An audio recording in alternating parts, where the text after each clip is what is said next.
Saudações, meus amigos, tudo bem convosco? Aqui, como sempre, está tudo tranquilo. Hoje eu trago essa aula que, na verdade, foi uma dúvida de um amigo meu e ele tem uma fonte dessa aqui de uma TV LG. Ele diz que a fonte ela havia batido aqui o fusível e ele não achou nenhuma outra coisa ou nenhum outro componente aqui danificado. Ele colocou novamente um outro fusível e a placa ela continua sem ligar e ele não consegue detectar nenhuma tensão nestes componentes aqui. E eu pude procurar o esquema elétrico dessa mesma fonte e consegui achar na net, embora que não é fácil pessoal achar esquemas elétricos, né? A maior parte das placas, as esquemas não estão disponíveis na net. Outros esquemas tens que ir ali pagar. Porém, nós vamos analisar o esquema elétrico, que eu achei o esquema elétrico, está bem aqui, o esquema dessa mesma placa.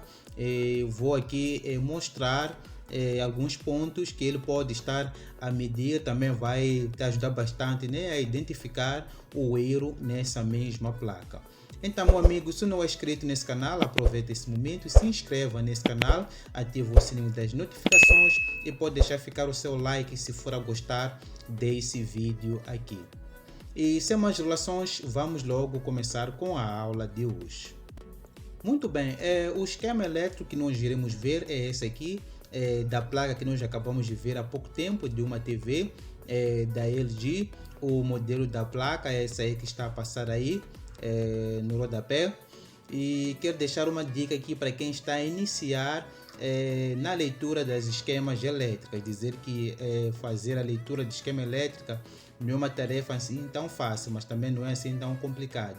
E para poder aprender de uma forma rápida e uma forma mais segura, é pegar ali a zona que está com defeito e começar a fazer a leitura do esquema elétrico a partir dessa mesma zona. Portanto, nosso amigo aqui está com problema nessa placa, porém o problema está nessa zona aqui. Segundo ele, né, a tensão não chega nos capacitores. Os capacitores são esses aqui, esses não estão sendo carregados por nenhuma tensão. Porém, a tensão ela chega até aqui no fusível e a mesma tensão não chega aqui nos capacitores eletrolíticos e por conta disso a TV não chega a ligar, porque a placa ela não é sustentada na sua totalidade. Portanto, nós vamos fazer aqui a leitura desse esquema, né, do esquema, a partir da entrada da própria tensão. Eu vou aqui dar uma melhorada, aqui, deixa eu aumentar mais um pouco,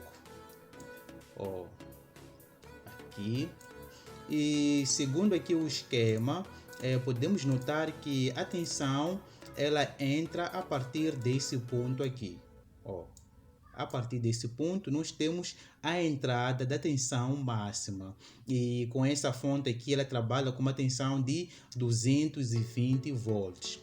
Então, meu amigo, para poder procurar essa mesma tensão aqui nesses pontos aqui, terás que usar o multímetro digital, porém na escala de tensão alternada, porque iremos medir alguns pontos aqui, porém da tensão alternada.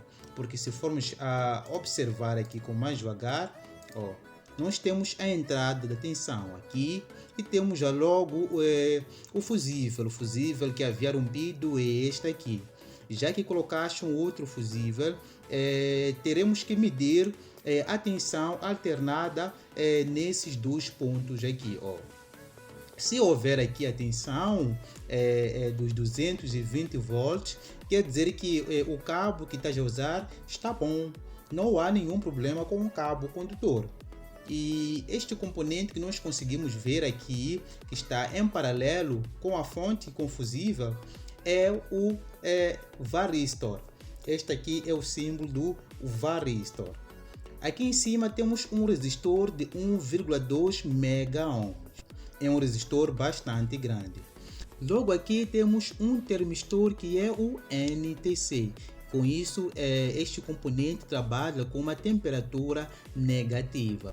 Se a temperatura for abaixar muito, esse mesmo componente vai deixar de conduzir continuidade nesses dois pontos. E por consequência disso, o aparelho não vai ligar, não vai entrar em funcionamento. E também este componente pode também queimar. Por isso temos que medir usando a escala de tensão alternada neste ponto e também neste ponto aqui. Praticamente nos pontos do resistor de 1,2 megaohm. Vamos colocar uma sonda neste polo e outra sonda neste polo. E na escala de 720 volts em tensão alternada, temos que detectar ali uma tensão de 220. Se essa tensão estiver presente aqui, isso quer dizer que a tensão ainda ultrapassa aqui o fusível e através desse outro polo aqui vai até este mesmo ponto.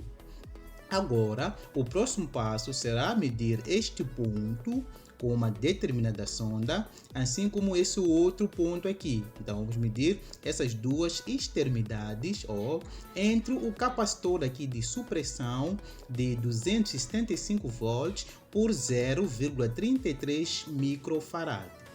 Se não formos a detectar nenhuma tensão nesses dois pontos aqui, enquanto que conseguimos detectar uma tensão neste ponto e neste aqui, quer dizer que o nosso amigo aqui, que é o termistor, ele não está em funcionamento. Ele está aberto, não está a permitir a passagem direta aqui dessa mesma tensão de 220 volts. Então, nosso problema poderá estar com este componente aqui. É só substituir o mesmo. Caso a tensão ela chegue até esses dois pontos, que é este ponto e este outro ponto, isso quer dizer que não tem nenhum problema com esses componentes que nós acabamos de mencionar aqui há pouco tempo. Com isso, teremos que subir um pouco mais.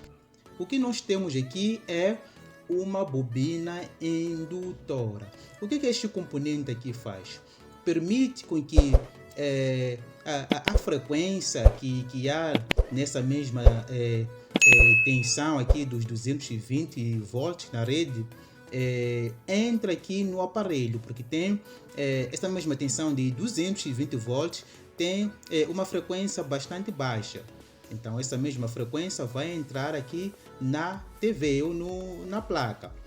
Porém, este mesmo componente não vai permitir com que essa frequência que será produzida aqui dentro dessa placa, que é uma frequência bastante alta, entre, ou melhor, retorna aqui para a rede elétrica.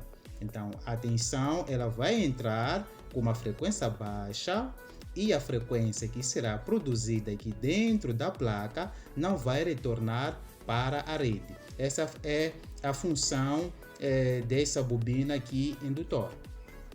Portanto, essa bobina também deve permitir a passagem da tensão de uma forma direta. Por isso, temos que ter aqui os 220 volts nesse polo e neste aqui. E também temos que ter os 220 volts neste polo e neste aqui.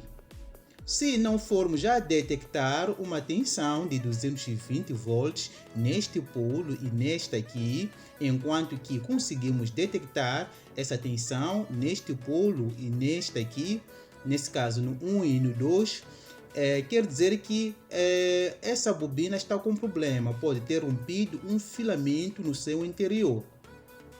E será que estão apenas de substituir a mesma bobina que o aparelho vai entrar em funcionamento? Porém, se conseguirmos detectar a tensão dos 220 volts nesses dois polos aqui, quer dizer que o problema está mais em frente. O que vamos fazer? Vamos continuar subindo. O que vamos encontrar aqui?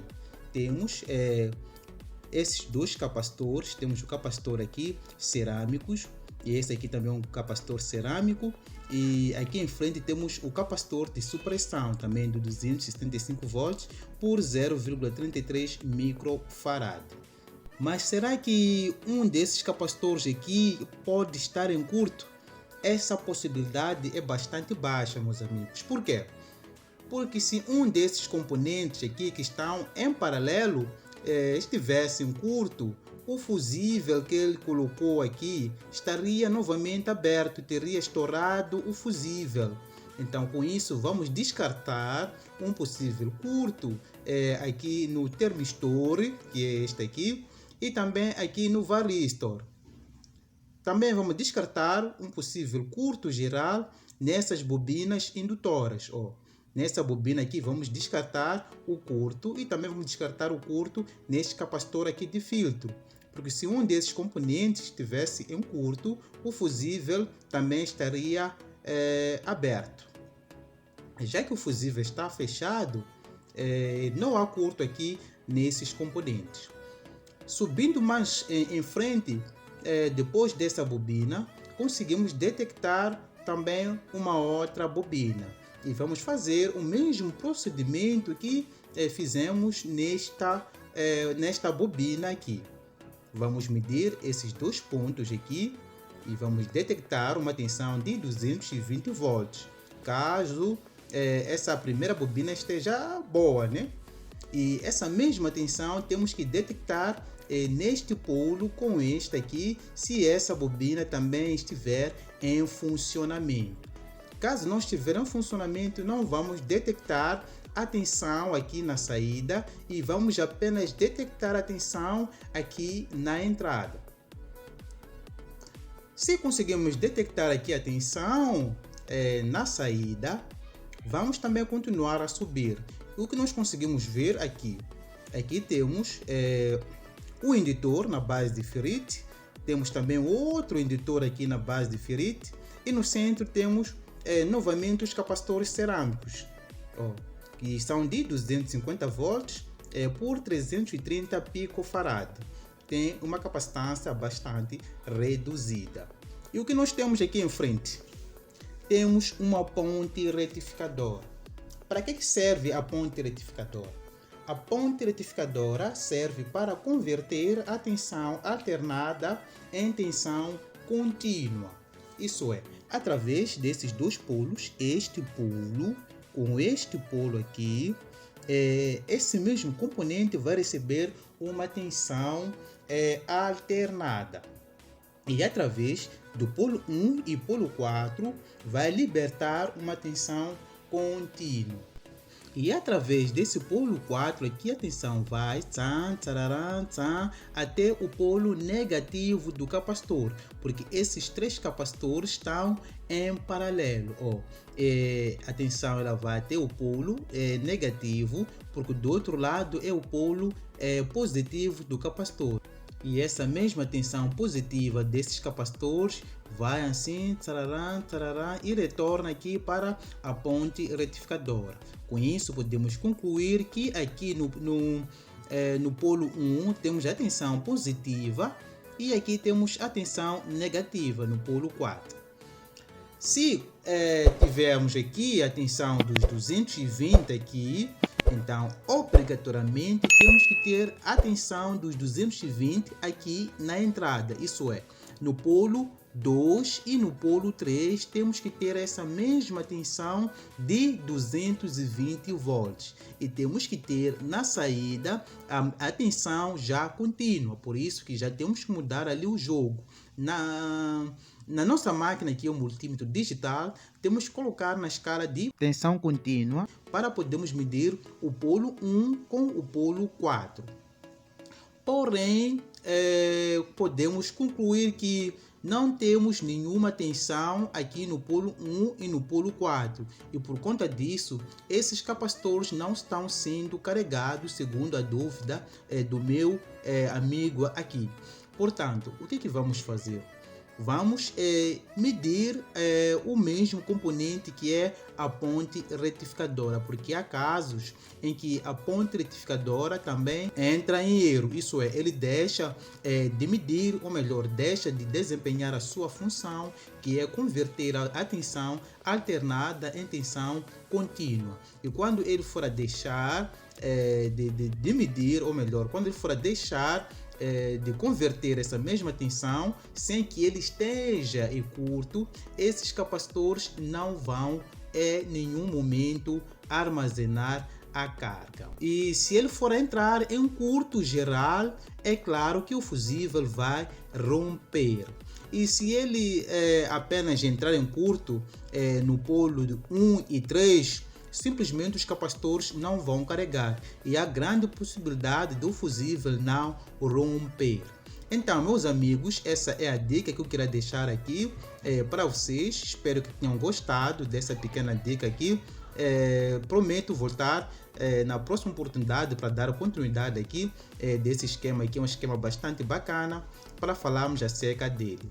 Eu vou ficar por aqui e prometo voltar na próxima oportunidade. Um forte abraço e até a próxima.